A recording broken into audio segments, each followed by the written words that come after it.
Hello, and thank you for joining us. Just going to give in a little PSA before we get started here. It's going to be a little bit of a different episode. We're doing this for a competition, a podcasting competition, so the topic might be a little bit different, but it's still just going to be just as good. So we're going to go right back into this intro right now.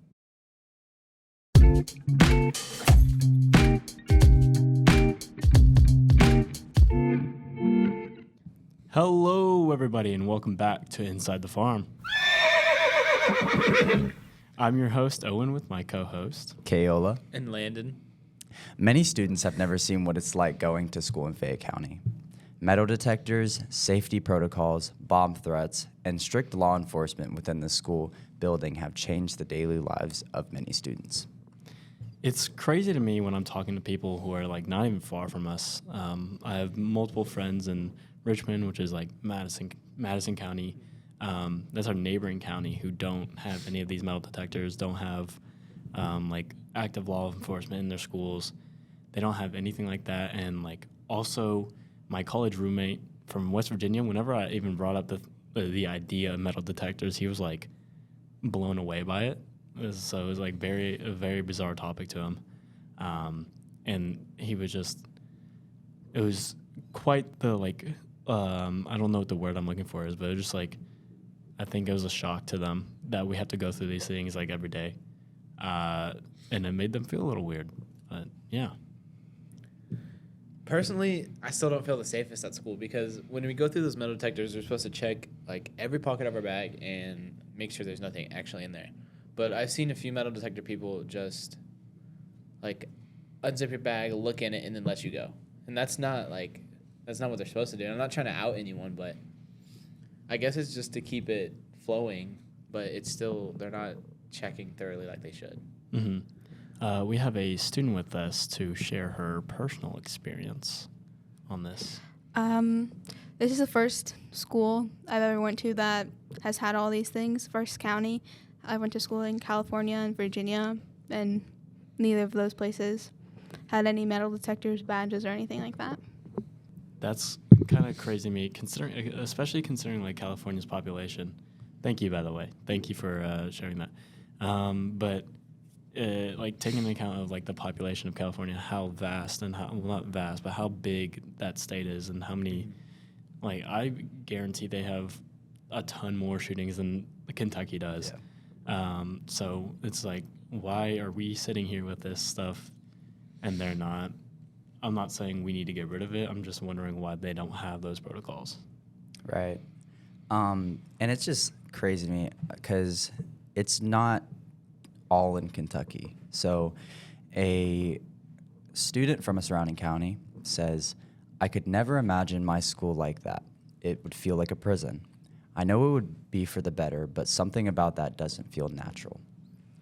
And it's kind of how I felt when I was transitioning from middle school to high school, because it was such just like a straight to the punch like transition. Walked into school, was like, what is happening? There's like 11 metal detectors in front of me. Had no clue what was going on, but it was just a brand new feel for me. I remember going home, telling my mom all about it, and she would just tell me it was for my own safety. Just like Landon, though, I don't feel very strong difference, especially with the metal detector people who aren't really looking in the bag. I feel like it's just an added thing that takes time from our days. Mm-hmm. And also with the badges, they're supposed to identify people that don't go here. But then half the time, most students aren't wearing their badges when they're walking through the hallways. And just that part doesn't make sense because it's not identifying anyone if no one has them on. Then no one is able to be identified. Mm-hmm. And it's just another safety thing. I don't feel too comfortable about it.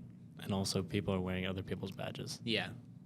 I've seen multiple people walk in the school with other people's badges on and still getting in. It's not that they're checking the faces on the badges. They're just checking that they're there. I could wear like a piece of paper on a lanyard. They just want to see you have that lanyard on. Yeah. It honestly was like a really weird transitioning period for me because like I never felt like in middle school I had to like kind of be careful and aware of my surroundings. Mm-hmm. But now it kind of feels like that way with all these like safety protocols and like metal detectors, stuff like that. Mm-hmm. So many of us find these things that are like super pointless and annoying. But you know, some may argue that it really does help keep our schools safer. You know, according to usafacts.org, in 2020 there were more than 140 school shootings in the U.S. So it really shows you how much other schools needed specific protocols and security. Mm-hmm. Mm-hmm.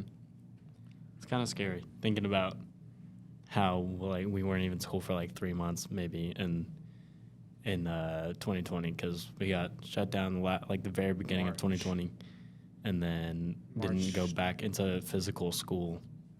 Well, at least in Kentucky, we didn't go back to physical school until like the second semester. Mm-hmm. It was March 13th. Yep, and it's quite bizarre, but scary facts. But I think we're moving towards a better thing for schools. And I mean, it's just things we have to get used to. And I think we eventually will. Might take some time. I mean, we're nearing the end of our high school careers. We're still So not the most used to it. in college, they don't have metal detectors, at least yet. I don't know where they would put it. I don't think they will. Yeah, I don't think they will ever. There's no way to get everyone through those. Yeah. But yeah, thank you guys so much for joining us. I hope you have an amazing rest of your day, night, wherever you are. I just have an amazing rest of your time. Bye-bye, guys.